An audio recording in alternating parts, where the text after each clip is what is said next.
और एक जो बात मुझे लगी जो बहुत इम्पोर्टेंट है कोरोना से संबंधित, क्योंकि कई बार क्या होता है कि अभी जो डेथ देखी जा रही है या मृत्यु जो ज़्यादा देखा जा रहा है, उसमें मुख्य कारण ये देखा जा रहा है कि समय पर हॉस्पिटल में नहीं पहुंचते।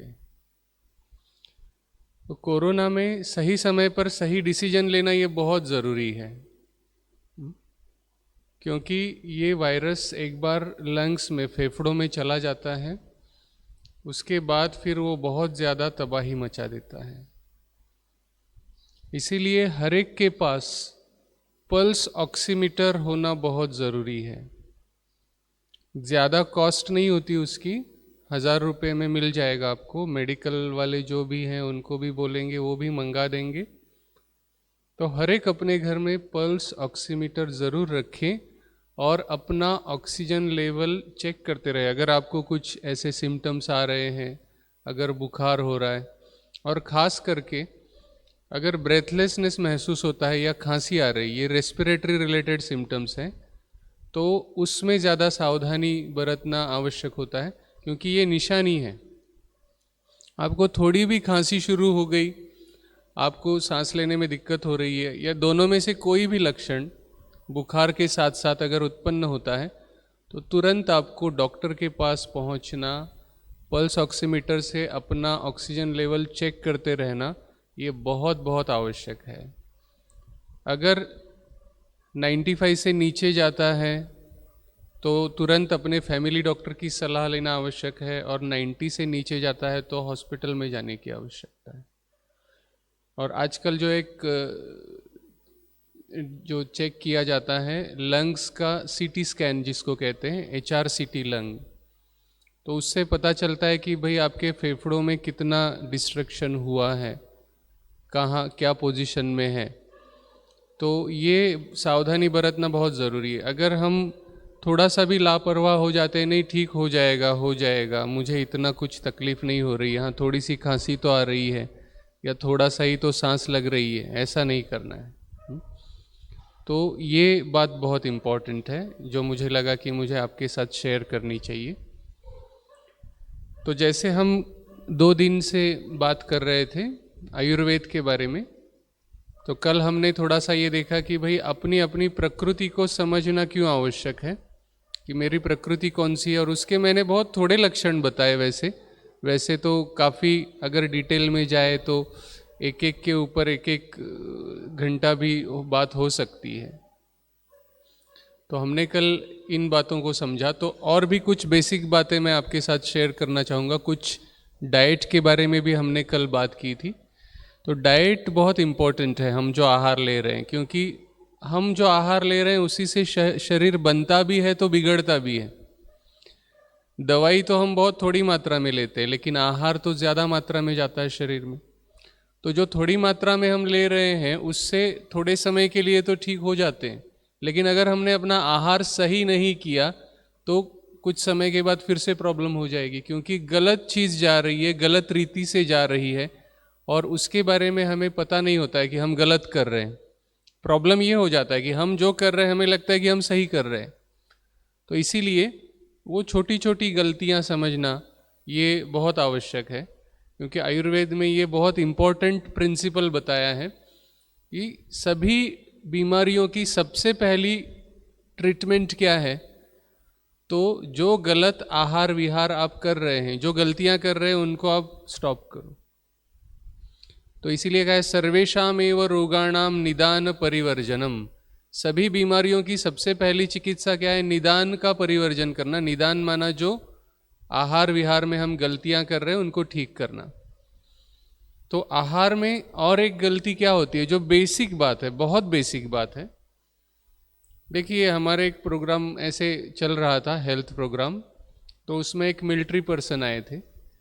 तो उन्होंने बड़े अभिमान से बताया कि हमारा तो सारा फिक्स होता है, खाने का मेरा टाइम भी फिक्स होता है, उसी समय पे मुझे खाना चाहिए, क्योंकि बहुत डिसिप्लिन लोग होते हैं, बहुत सीखने जैसी बात है।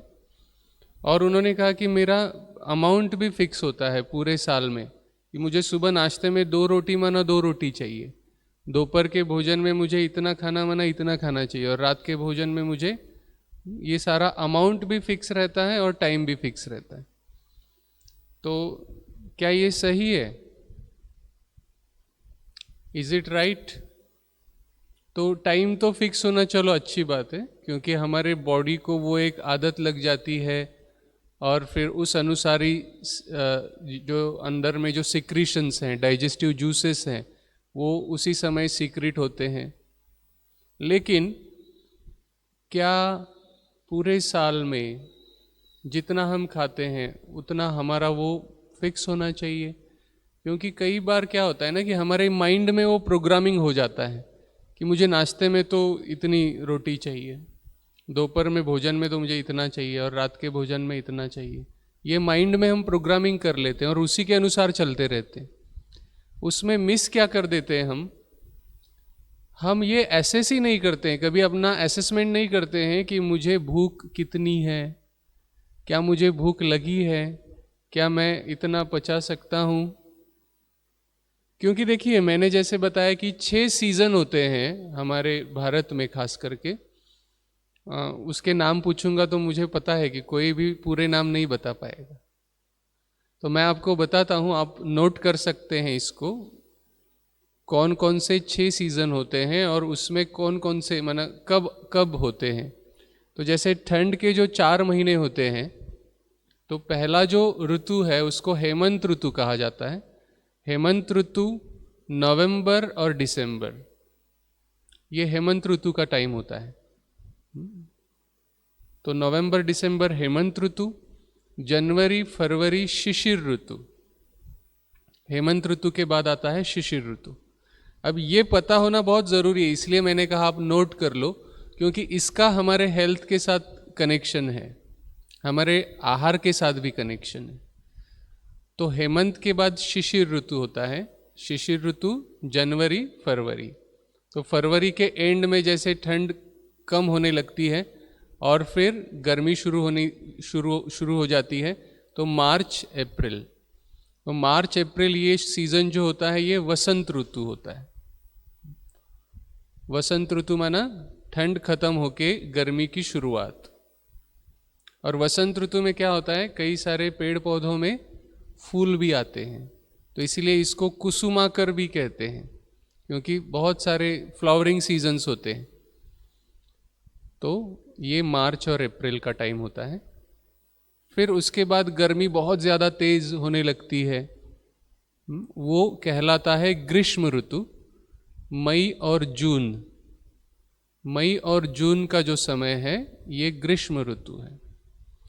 फिर जून के अंत में क्या होने लगता है, फिर थोड़ा बरसात होने लगती है, थोड़ा गर्मी जो है वो कम होने लगती है। तो जुलाई और अगस्त जो बरसात का खास सीज़न होता है उसको वर्षा ऋतु कहते हैं।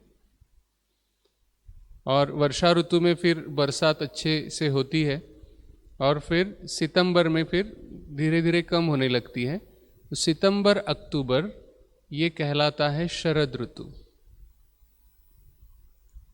तो ये 6 सीजन्स हो गए। हमने ठंड से शुरुआत की थी, हेमंत शिशिर, फिर वसंत ग्रीष्म, फिर वर्षा शरद।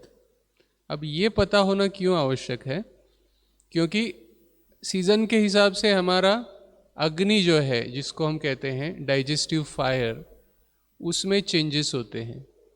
देखो, आप सभी ने ये महसूस भी किया होगा कि ठंड के दिनों में हमें भूख कैसी लगती है, बहुत तेज़ भूख लगती है। हम कुछ भी हजम कर सकते हैं ठंड के दिनों में।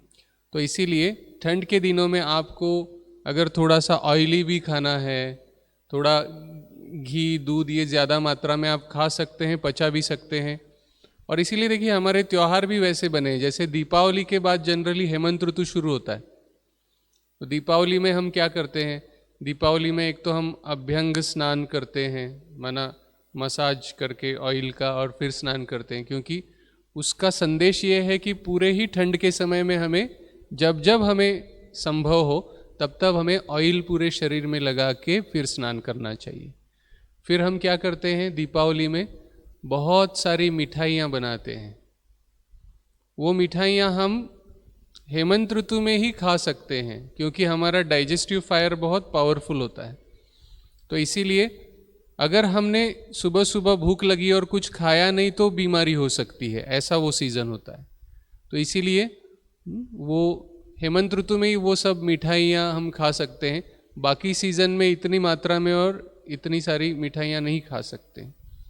तो इसीलिए हेमंत और शिशिर माना ठंड का जो सीज़न है उसमें हमारा खाना भी ऑटोमेटिकली क्वांटिटी उसकी ज़्यादा होनी चाहिए क्योंकि भूख ज़्यादा लगती है।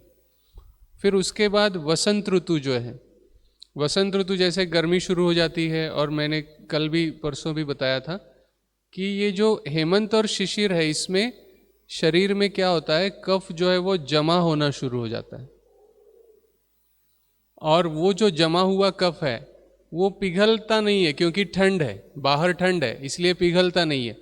लेकिन जैसे ही ठंड को गर्मी ने रिप्लेस करना शुरू किया, जैसे ही गर्मी पड़ने लग गई शरीर पे, तो वो जो जमा हुआ कफ है वो पिघलने लगता है, और जैसे ही वो पिघलने लगता है तो नाक से बहने भी लगता है।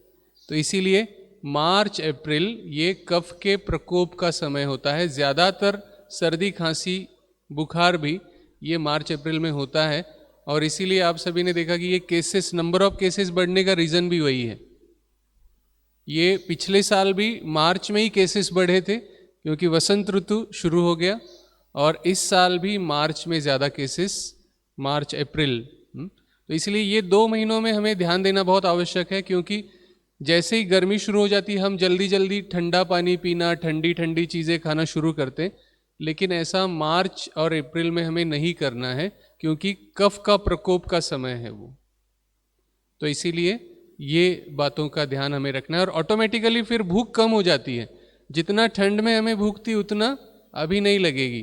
तो इसलिए भूख के अनुसार खाना, ये सिंपल प्रिंसिपल भी अगर हम फॉलो करते हैं तो भी कई सारे प्रॉब्लम से, बीमारियों से बच सकते हैं। खास करके कोरोना होने के बाद भी कई लोगों को ऐसा हो जाता है कि भूख कम हो जाती है, तो उस समय भी हमें भूख के अनुसार खाना, क्योंकि जब भूख कम हो जाती है, जैसे देखिए बाहर में अगर अग्नि है, अग्नि बहुत थोड़ी रह गई है, उसको हमें प्रज्वलित करना है, तो हम क्या करते हैं, हम थोड़ा सा कुछ डालेंगे उसमें ताकि उसको थोड़ा सा फिर बल मिले, फिर थोड़ा थोड़ा डालते डालते उसको फिर बड़ा करेंगे। ऐसे ही अंदर में भी जब अग्नि कम हो गई है तो हमें लाइट आहार लेना चाहिए, हल्का आहार लेना चाहिए। जैसे चावल को पका के जैसे बनाते हैं ना, पानी थोड़ा ज़्यादा डाल के, उसको पेया कहते हैं। और फिर मूंग को भी ऐसे वो करके, मूंग का भी यूश कहते हैं उसको। तो ऐसी चीज़ें हम ले सकते हैं, या मूंग, चावल और मूंग की पतली खिचड़ी बना के उसको ले सकते हैं, जो पचने में हल्का है। तो जैसे जैसे फिर हमारा भूख थोड़ी थोड़ी बढ़ती जाएगी, फिर उस अनुसार हम आहार को बढ़ा सकते हैं। ये इस समय भी उतना ही इम्पोर्टेंट है, क्योंकि ज़बरदस्ती अगर हम खाते हैं तो फिर वो बुखार जल्दी कम नहीं होता है। तो ये एक बात। फिर जैसे ग्रीष्म ऋतु आता है तो और ज़्यादा भूख कम हो जाती है, क्योंकि जैसे देखिए अभी मई में जैसे गर्मी और बढ़ेगी तो लिक्विड चीज़ें ज़्यादा नेचुरली लेने की इच्छा होगी, ज़्यादा से ज़्यादा पानी पीने की इच्छा होती है, जूस या ऐसी कुछ चीज़ें लें, वो इच्छा ज़्यादा होती है। तो ऑटोमेटिकली भूख कम लगती है और ज़्यादा खाना नहीं जाता है। तो इसीलिए भूख के अनुसार खाना, ये सिंपल प्रिंसिपल हम अपनाएंगे तो उससे भी हमें ये महसूस होगा कि कई सारी बीमारियों से हम बच सकते हैं। तो ये एक बात हो गई आहार के बारे में। मुझे लगता है कि अभी समय मेरा पूरा हो रहा है, तो ऐसे ही और भी बातें आपको बताते रहेंगे। तो रोज़ थोड़ी थोड़ी बातें बताएंगे तो वो दिमाग में भी रजिस्टर हो जाएगी अच्छी तरह से। एक ही दिन में अगर बहुत ज़्यादा बताएंगे तो फिर वो बुद्धि में रहना भी मुश्किल हो जाता है। तो आज मैंने जो बताया वो एक तो 6 सीजन्स बताएं।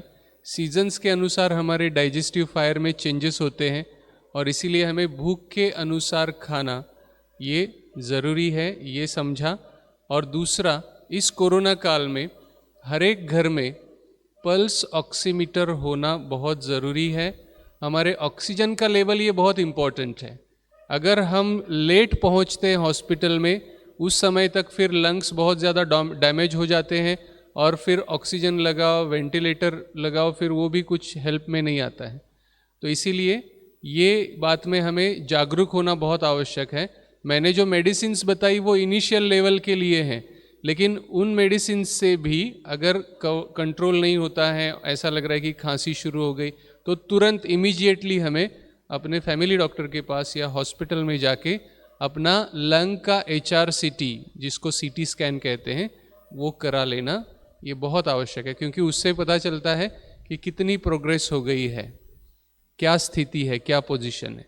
तो ये अगर राइट टाइम पे राइट डिसीजन हम लेते हैं तो कोरोना कुछ भी नहीं है, उससे डरने की कुछ भी आवश्यकता नहीं है। बस ये डेथ होने का रीज़न ही ये है कि टाइम पे नहीं पहुंचते हैं हॉस्पिटल में, इसलिए डेथ जो है वो देखा जाता है। अदरवाइज फिर डेथ नहीं हो सकती अगर हम टाइम पे पहुंचते हैं। ठीक है, ओके। ओम शांति।